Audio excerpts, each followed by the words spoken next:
adanya kebocoran daripada subsidi yang masuk pada kelompok masyarakat atas. Karena memang saat sekarang subsidi itu diberikan secara terbuka. Untuk anggaran ketahanan energi ini cukup besar, 402,4. Sebagian cukup besar adalah untuk subsidi energi. Ya, pemirsa, terima kasih Anda masih bersama kami. Pemirsa, Menteri Koordinator Bidang Perekonomian Erlangga Hartarto tengah menyiapkan strategi agar penyaluran subsidi energi seperti listrik, bahan bakar minyak, dan LPG 3 kg pada 2026 tepat sasaran. Ya, salah satunya adalah dengan memanfaatkan data tunggal sosial ekonomi nasional atau DTSEN, di mana langkah ini agar subsidi yang diberikan pemerintah tidak lagi mengalami kebocoran. Adapun kebocoran subsidi tersebut tidak lepas dari implementasi penyaluran subsidi yang sifatnya terbuka. Oleh karena itu, kedepannya pemerintah akan menetapkan mekanisme penyaluran subsidi berdasarkan penggunanya. Adapun untuk tahun 2026, pemerintah telah menyiapkan anggaran mencapai 402,4 triliun rupiah untuk ketahanan energi.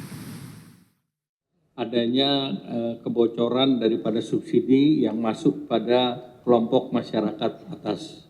Karena memang saat sekarang subsidi itu diberikan secara terbuka. Nah, mungkin ke depan kita akan mencarikan mekanisme dan skema sedang dalam pembahasan di pemerintah, di mana nanti pengguna daripada saat sekarang seperti contoh di sektor listrik kan yang langganan tinggi itu mendapatkan harga yang berbeda dengan yang di bawah. Dengan mekanisme semacam itu bisa diimplementasikan di sektor energi yang lain. Nah, nanti pada waktunya akan disosialisasikan ke masyarakat sebelum dilaksanakan, namun sekarang. Pemirsa, dalam rancangan anggaran pendapatan dan belanja negara 2026 mengalokasikan anggaran untuk ketahanan energi sebesar 402,4 triliun rupiah, di mana pemerintah disebutkan bahwa Indonesia menghadapi sejumlah tantangan dalam mewujudkan ketahanan energi. Salah satunya lifting minyak bumi Indonesia yang cenderung menurun dalam 5 tahun terakhir. Menteri Keuangan Sri Mulyani Indrawati dalam rancangan anggaran pendapatan dan belanja negara 2026 mengalokasikan anggaran untuk ketahanan energi 402,4 triliun rupiah. Sri Mulyani menyebut total anggaran tersebut digunakan untuk kedaulatan energi serta menjaga daya beli masyarakat. Bendahara negara ini merinci anggaran untuk insentif perpajakan di tahun 2026 sebesar 16,7 triliun rupiah dan energi baru terbarukan atau EBT mencapai 37,5 triliun rupiah. Selain itu, untuk infrastruktur energi dianggarkan sebesar 4,5 triliun, listrik desa 5 triliun, serta dukungan lainnya senilai 600 miliar rupiah.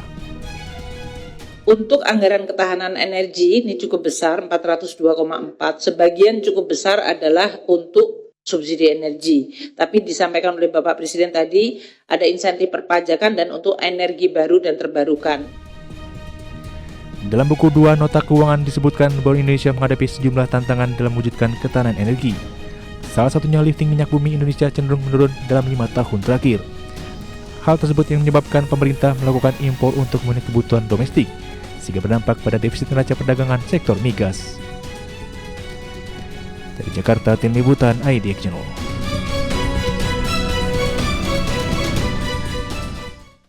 Pemirsa, pemerintah Indonesia serius mewujudkan kampung haji di Mekah, Arab Saudi, di mana sebanyak 12 lokasi lahan telah ditinjau sebagai opsi pembangunan kampung haji Indonesia di Mekah.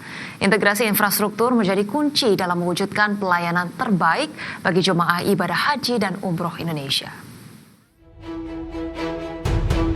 CEO dan antara Roslan Rosrani yang mendapat tugas percepatan proyek pembangunan perkampungan haji Indonesia di Mekah, Arab Saudi, bertemu langsung dengan Royal Commission for Makkah City and Holy Site atau RCMC.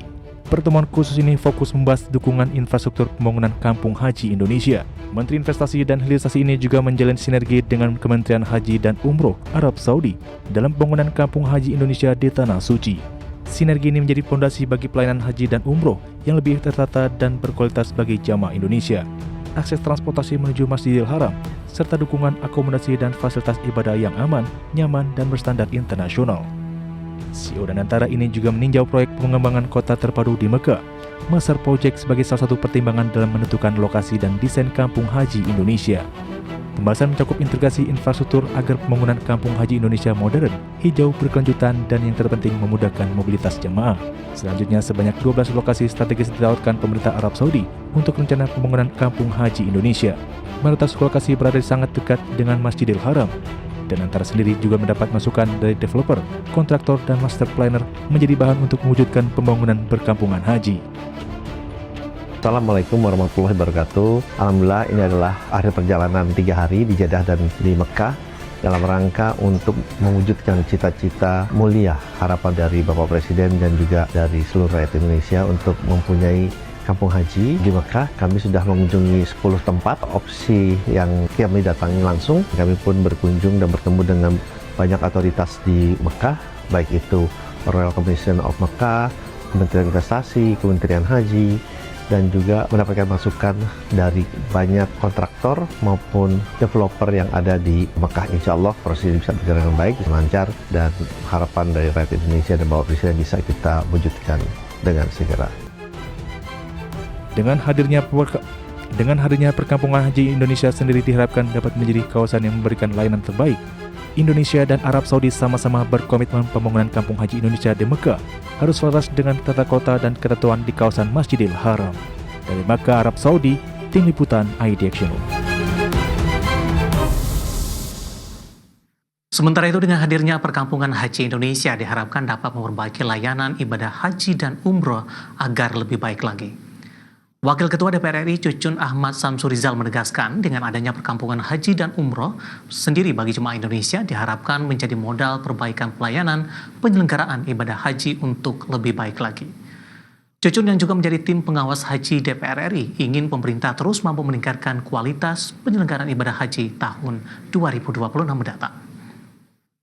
Ketika pemberangkatan ada visa yang masih keterlambatan di hari keberangkatan sehingga dia ada penundaan seperti kemarin terjadi beberapa di NTB di mana kemudian juga proses keterlambatan pesawat. Nah, ini kan menjadi catatan nanti. Ya jangan sampai ini kan setiap tahun ya ada delay, kemudian juga ada harusnya di catatan kontrak itu setiap maskapai menyediakan cadangan pesawat di setiap embarkasi. Ada usulan jangan sampai Timwas dibentuk udah mau berangkat. Ya, apakah dimulai dulu dari representasi Komisi 8? Karena kita harus melihat, termasuk tim monepnya juga, ya tim monitoring evaluasi yang ada di Kementerian Agama itu sudah ada sinergi. Nanti Badan Penyelenggara Ibadah Haji kan punya pengawas internal. Ya, pemirsa, berikutnya sebanyak 13 asosiasi haji dan umroh secara tegas menolak beberapa pasal rancangan Undang-Undang Perjalanan Ibadah Haji dan Umroh yang sangat merugikan. Ya, salah satunya terkait dengan akan disahkannya umroh mandiri.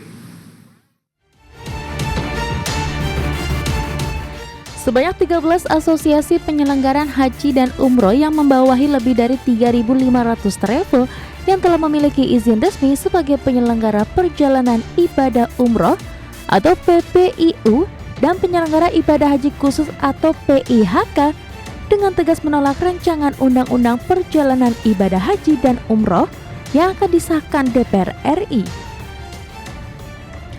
Salah satunya mengenai pasal legalisasi umroh mandiri. Menurut Firman M. Nur, juru bicara 13 asosiasi haji umroh mandiri dinilai minim perlindungan bagi jamaah. Firman M. Nur yang juga Ketua Umum DPP Ampuri ini menjelaskan ibadah umroh berbeda dari perjalanan ke luar negeri. Untuk itu perlu adanya bimbingan bagi jamaah selama di Arab Saudi serta jaminan keamanan, kenyamanan, dan perlindungan. Selain itu, menurut Firman, penyelenggara perjalanan ibadah umroh adalah pihak yang dapat memberikan bimbingan keagamaan kepada jamaah selama berada di Arab Saudi. Penyelenggara juga memiliki kewajiban untuk melakukan akreditasi, membayar pajak, dan kewajiban lain yang menguntungkan negara. Namun Firman menyebut bimbingan ibadah umroh ini tidak akan didapatkan jika jamaah melaksanakan umroh secara mandiri. Seperti diketahui melalui DPR RI, umroh mandiri dapat dilegalkan dengan mengubah pasal dalam UU Penyelenggaraan Ibadah Haji Umroh atau PIHU. Saat rapat paripurna pada 24 Juli 2025 lalu, umroh mandiri sendiri dinilai minim perlindungan terhadap jamaah. Dari Jakarta, Tim Liputan IDX. Pemirsa, Indonesia menjadi peringkat pertama tingkat pengangguran tertinggi di ASEAN. Dan pemirsa, jangan kemana-mana, informasi yang kami hadirkan usai jeda berikut ini.